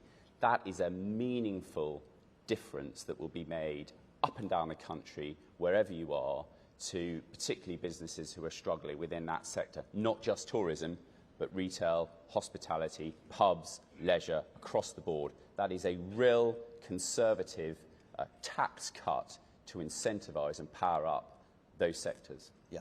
And please sign up to the Save the Pubs campaign if you haven't already. You know, the Labour government took a penny off the pint, but they loaded this sector. DCMS increases in taxation, national insurance alone, to the tune of £2.8 billion. So they're really devastating all these sectors. Yes, sir, another face, familiar face. Hi, Nigel. Bob Davidson, South East Cornwall. We absolutely rely on tourism. It's our biggest industry in Cornwall. You're absolutely right. We need to get people out of the M25, get them down to Cornwall, keep our businesses going, keep our pubs going. What more can the government do? We recently had huge issues with Visit Cornwall. We need that combined thoughts on pushing for Cornwall and making sure that visitors come and our businesses survive. Yeah. Look, on that, I would say, of course, we tried to change some of the DMO structures, and we had a lot of help and support in that, and I'm really sad to hear the news about Visit Cornwall basically going under this week. But one of the reasons why it's gone under is precisely because these are sectors that do not operate with big margins, and when they're whacked with the business rate changes, where they're whacked with the national insurances and inflation-busting minimum wage increases, they don't have the money to contribute into these DMOs, into these bodies. So it's a factor as the public and the private partnership, which for a while was successful, and this government is absolutely destroying it. Yeah. So, thank you very much. Rhys Benjamin from Harrow out in North London. Yesterday I attended an excellent Conservative Home panel on the night economy and lack of. It was the star guest there was Sacha Lord, Andy Burnham's former night czar, who has actually, he told us yesterday he left the Labour Party, so there's one to celebrate. But we were told at that panel that if closures in nightclubs continue at the current rate, there will be none left at all by 2029. So what can we do to salvage the night economy, especially in London? Thank you. Look, again, really good points. I think rather than repeat, I'd say this focus on the economy and the taxation is key.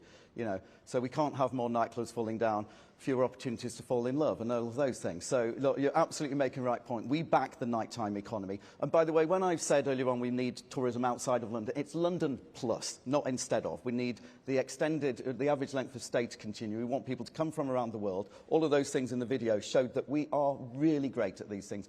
People are desperate to come here, but we're one of the most highly taxed visitor economies in the world. Right, I'm very keen to get a few more speeches or comments in, so we'll probably not respond, but I want to try and get everybody in who's now at the microphones. Yes, madam. Thank you. Cheshire East Councillor Janet Clowes. As we all are facing devolution in one form or another, how will we make sure in our principally rural areas that all our leisure, tourism and retail industries are respected? And if you fall in love in a pub, most people come to Cheshire East to get married. Thank you. Thank you very much. We'll take all the comments and then move in. Sir. Yeah. Central Staffordshire and former Oldham Athletic Director. Just wanted to ask what you thought the balance was between having some legislation against rogue owners, like we're seeing at places like Sheffield Wednesday, Morecambe, historically, etc., and allowing the market to operate freely in football. Mike Newton, former Oldham Director. Excellent. Well, I'll get Louis to comment on that in a moment, and also women in sport has come up as well, but I'll try and take a few more comments. Yes, sir. Thank you. Mustafa Dassio from Loughborough. There's a specific cultural regulation that's costing the economy billions in lost output, and it was hated by Margaret Thatcher. They're known as Sunday trading laws. I'm wondering if a Conservative government would consider reforming them, at least to some degree. Great. Thank you very much. I'll say we'll come back on some of these. Sir, another familiar. Jeremy Burnett-Ray of Wantington Didcot in Oxfordshire.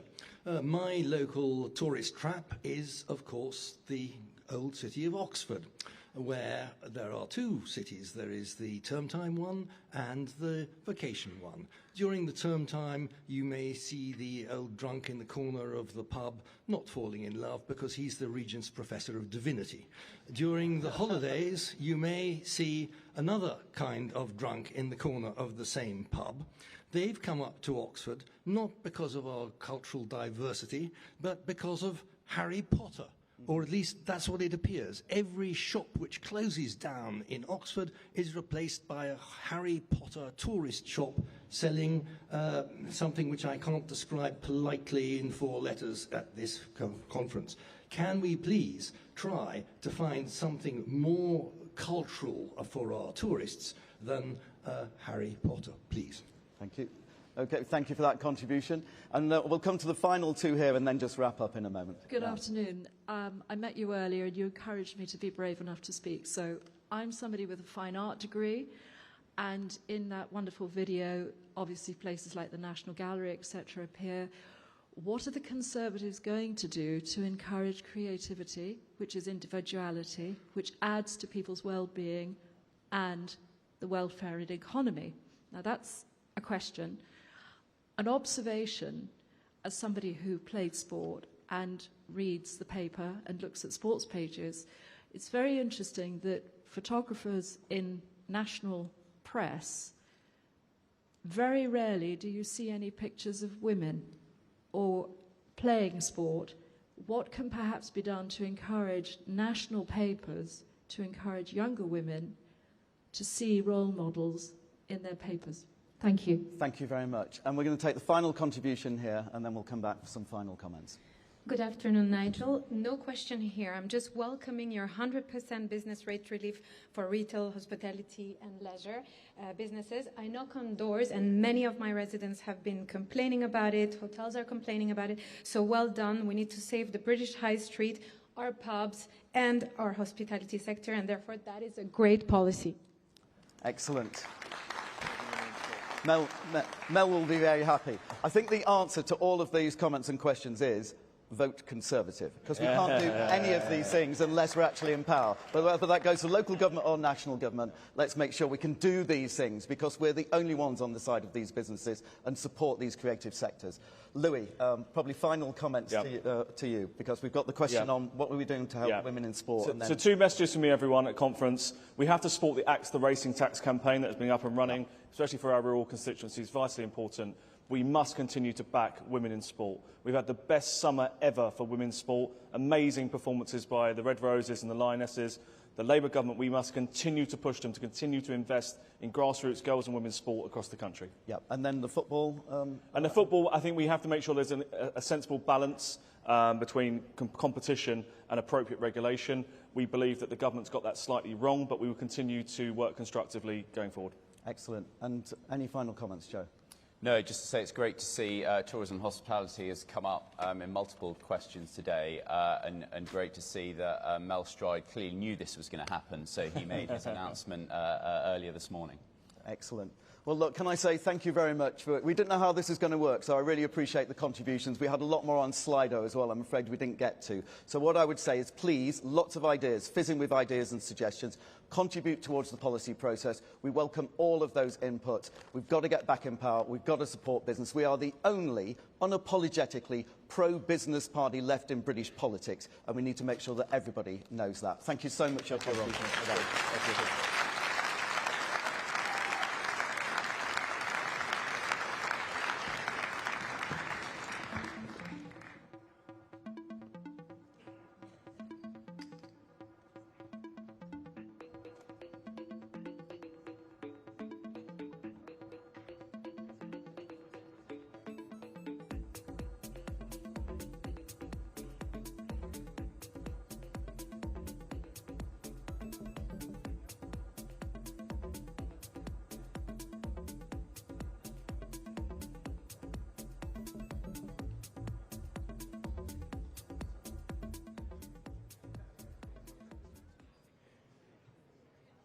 Ladies and gentlemen, please welcome the Shadow Secretary of State for Housing, Communities and Local Government, James Cleverly.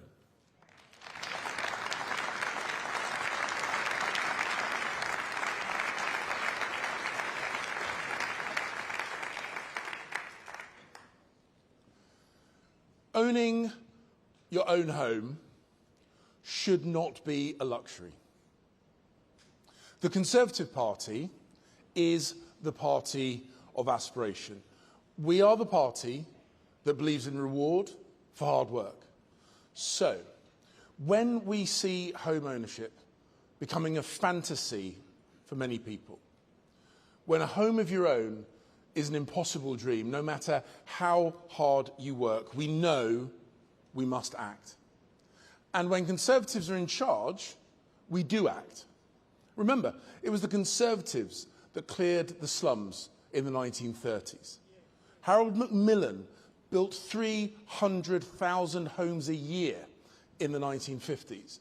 And Margaret Thatcher made home ownership a reality for millions of people with a right to buy in the 1980s. And we don't have to... You can applaud that if you want.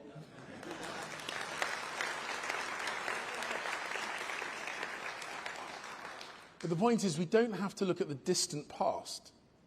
Since 2010, Conservatives have delivered 2.5 million homes, 1 million of those in the last Parliament alone. Last year, in the southeast of England and the east of England, Conservative-run regions, about 2.5 new homes were built per 1,000 people. In London, run by Labour for the best part of a decade, 0.5 homes per 1,000. And so what do those figures mean for real people, for ordinary, hard-working Londoners? Let me put it into context. In 1980, the average London home cost a little over £25,000. And that was about 4 times the average national salary. Today, the average home in London costs over £500,000, and that is 15 times the average salary. And that is Sadiq Khan's record of failure. And we should not, and we cannot, and we must not accept it. But what did Angela Rayner do when she was Housing Secretary? She gave Sadiq Khan a free pass. She dropped the government's call-in for the London Plan, and she cut London's housing target. And what was the result? A mere 5,000 private homes are forecast to be built across the whole of London this year. And that is against a target of 88,000 homes. And Rayner's failure to deal with Khan's failure ends up by dumping that housing shortfall on rural Britain. I've got a small confession to make, ladies and gentlemen. I was actually looking forward to holding Angela Rayner to account. I was looking forward to going toe-to-toe with a firebrand of the modern left. Instead, I'm up against Steve Reed. Steve, I'm not Wikipedia Reed. No, Steve, you're not Wikipedia. Wikipedia can actually be useful.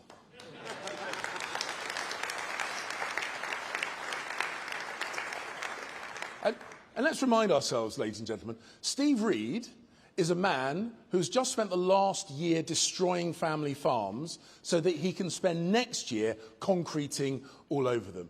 He wears a baseball cap that says "Build, baby, build," but in reality, it's "Block, baby, block," because he said no to new homes being built in his urban London constituency, where they are both needed and where they are wanted. And that's Labour all over, isn't it? Slogans saying one thing, their record showing something completely different. And as for the Labour government's pledge of 1.5 million homes built by the end of this Parliament, either they are lying about how many homes they are going to build, or they are lying about how long this Parliament is going to last. And what about these fabled new towns? Initially, they said they were going to build 12 of them. But then they said they only might start 3 during this Parliament. And that is only if you count one spade in the ground as starting progress. For me, it's like being promised a pony for Christmas and ending up with a goldfish. Now, when I drive through London, when I come from my home in Essex to London, I see the Olympic Park, a brownfield site transformed into homes and businesses by Boris, a Conservative mayor of London. I see Canary Wharf, derelict docks turned into homes and a world-class financial services hub by Heseltine and Thatcher, Conservative government. And the same story is true beyond London. Ben Houchin on Teesside, Paul Bristow in Cambridgeshire and Peterborough. Conservative mayors rolling up their sleeves and getting stuff done. And look, I know that London is not the only place that matters. We all understand that. But the UK's biggest city has a unique role to play. And the Labour Mayor of London has not and will not get a grip of the situation, which is why we need a Conservative Mayor for London who will get a grip.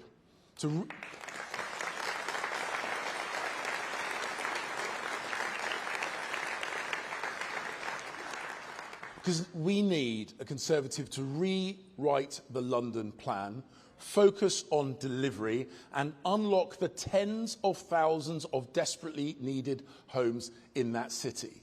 And to unlock them near transport links, near to the nighttime economy, near to job opportunities, by prioritising brownfield sites and turning them into business hubs and housing hubs, just like we did before in Canary Wharf and just like we did before in the Olympic Park. Now, to get this done, we need to take on the mountains of well-intended regulation, and we have got to cut it down to size. We have affordable housing targets so high they basically prevent anything getting built. And I wonder if the Steve Reed that is now in charge of housing will look back at the Steve Reed that was in charge of environmental regulation and have a word with himself. Because we have made it too easy to say no to housing. And we need to find reasons to say yes to housing. We need to win the argument. We need to make people want to say yes. Now, just so you know where I'm coming from, I reject the false choice between low-rise sprawl into the Greenbelt and soulless tower blocks. We can and we should build homes that are livable, that are attractive, that are welcomed by their neighbours, because beauty in the built environment should not be the preserve of the wealthy. It should be for everyone.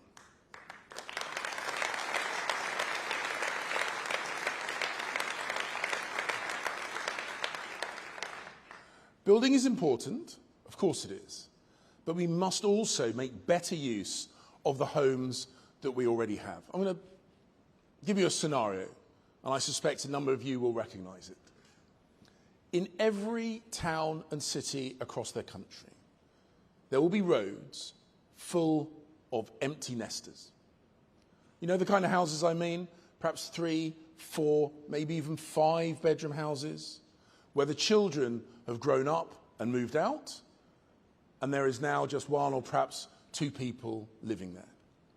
Now, I never want to force anyone to leave a home that they love, but we should make it much easier for older couples to downsize without punishing them with ever more property tax. Because encouraging downsizing frees up a whole chain of homes, helping the retirees and bigger families and smaller families and first-time buyers all at the same time. And that, ladies and gentlemen, is just common sense. And that is what should underpin Conservative housing policy. Common sense. Easing the burden of regulation, getting stuff built.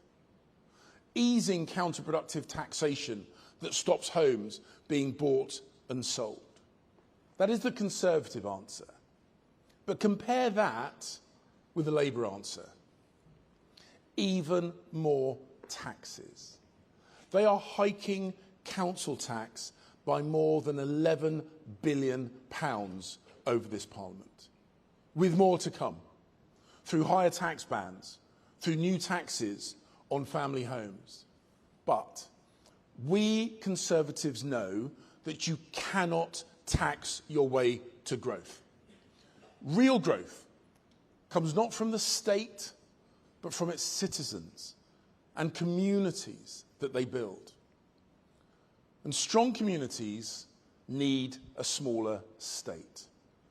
And we know that strong communities matter. Many of you in this hall today are councillors. And you are in the front line working in and for local communities. You are the manifestation of Conservative values that people actually see in their day-to-day lives. and I want to thank you. Because when I speak about the Conservative leadership, and I try not to speak about it quite so much these days, I'm talking about the Conservative leadership in town halls and county halls and village halls. Because Conservative councillors, they are the ones who improve their high streets, who stand up for local businesses, who defend community pubs, local parks and village greens, who deliver leaflets late at night and early in the morning, whatever the weather, whatever the political weather. And whilst you deliver, other parties let communities down. Labour councils, taxes up, bins going uncollected, overtaxing, under-delivering. Lib Dems hiking council tax to some of the highest levels in the country. And reform? Well, being angry about stuff doesn't get bins collected, or schools run better, or parks maintained, or old people cared for. Because being a keyboard warrior does not prepare you to manage a multi-million-pound council budget. That is why they are failing and infighting wherever they get elected. So let reform chase the clicks and likes online, and let real Conservatives serve their communities. And in our party, we understand the difference.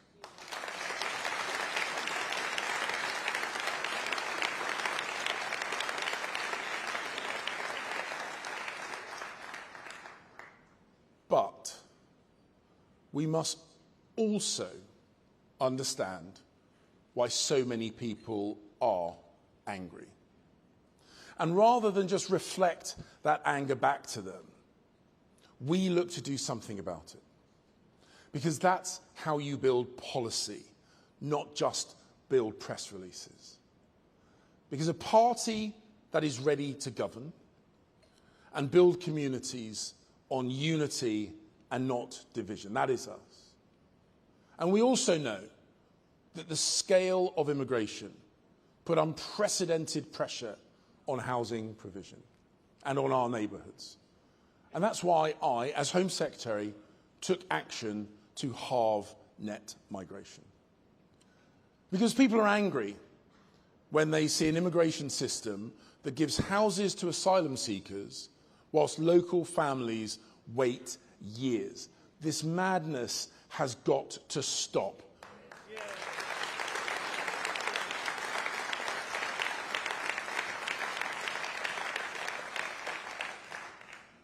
Conference, that is why we brought in the Rwanda plan that Labour scrapped as soon as they entered office. That is why we have committed to leaving the ECHR, so that we can prioritise the people of this country. That is why we must have stronger borders. That is why we must have a stronger economy. Because simply building more homes is not enough. We have got to cut immigration, and we've got to rebuild communities too. Now, the foundation stone for successful communities is the simple fact that we must all play by the same rules. And the people who break those rules are punished and not rewarded. Where no group is above the law, and where laws are universally applied. Communities where hard work is rewarded, where pride in place, pride in country is valued and praised, not vilified and mocked. And a tradition of free speech. And yes, that does mean the right to offend. But the right to offend is not the same as a duty to offend.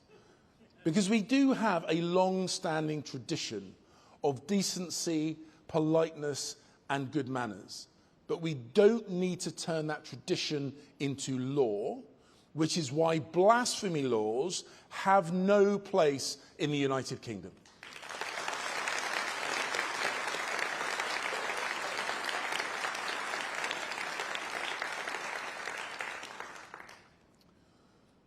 The cherished right of freedom and religion must be protected, and protected robustly by all of us.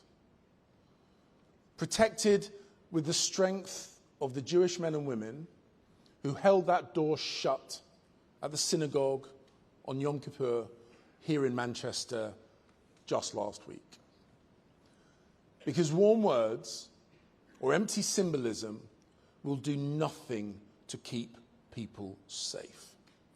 That is why, when I was Home Secretary, I overruled officials to ensure record funding to protect the security of Jewish communities.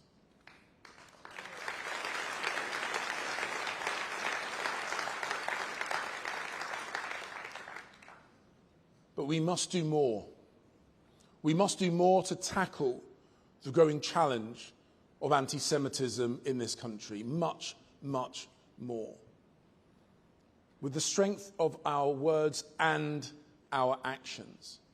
And as we see, Labour councils bringing in anti-Israeli boycotts and divestments in a cynical, sectarian attempt to win votes, we should recognise what it is and we should call it out for what it is.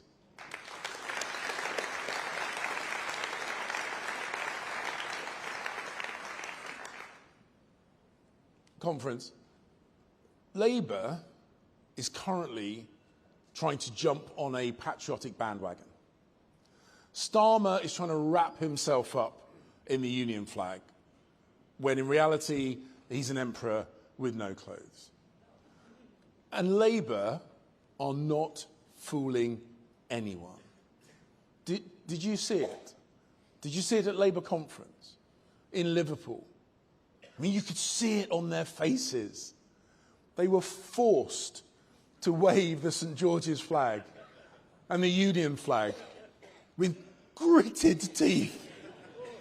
And Andy Burnham scuttling out via the back door. Starmer allegedly opposes division. Frankly, he can't even unite his own party, let alone the country. And it is his party that's the one that's pushing identity politics. It is their misplaced ideal of multiculturalism that leads to parallel cultures rather than integrated communities. The Conservatives have always been and will always be the party of patriotism.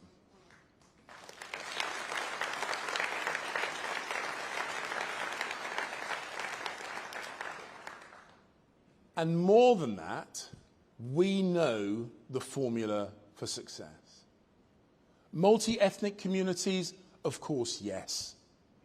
Diverse religions within communities, yes.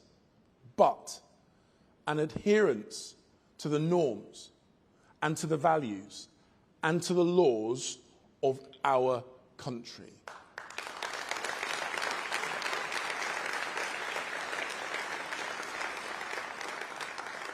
And that is how successful, integrated, sustainable communities are built. And that is what we should work towards. Bringing society together across class, across colour and creed. That is how we build trust. That is how we build strong neighbourhoods. That is how we make Britain a home for everyone who is willing to play their part. Conference, I was chuffed when Kemi asked me to take on this role. Because fixing our housing crisis and restoring pride in our communities are two of the biggest challenges that we face. And the simple truth is Labour does not want to fix these problems. And reform cannot fix these problems. But we can, and we will. We will build more homes. We will build stronger communities. We will build stronger borders. We will build a stronger economy.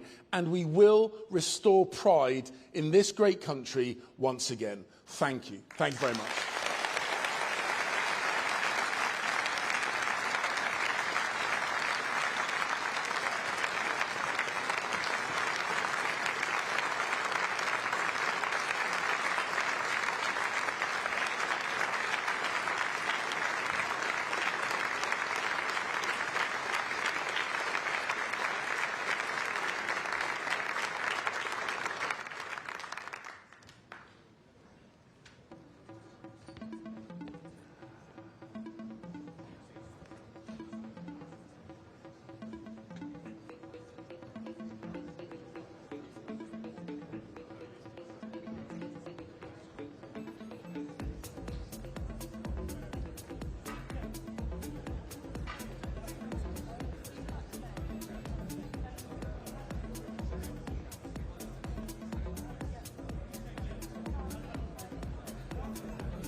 Ladies and gentlemen,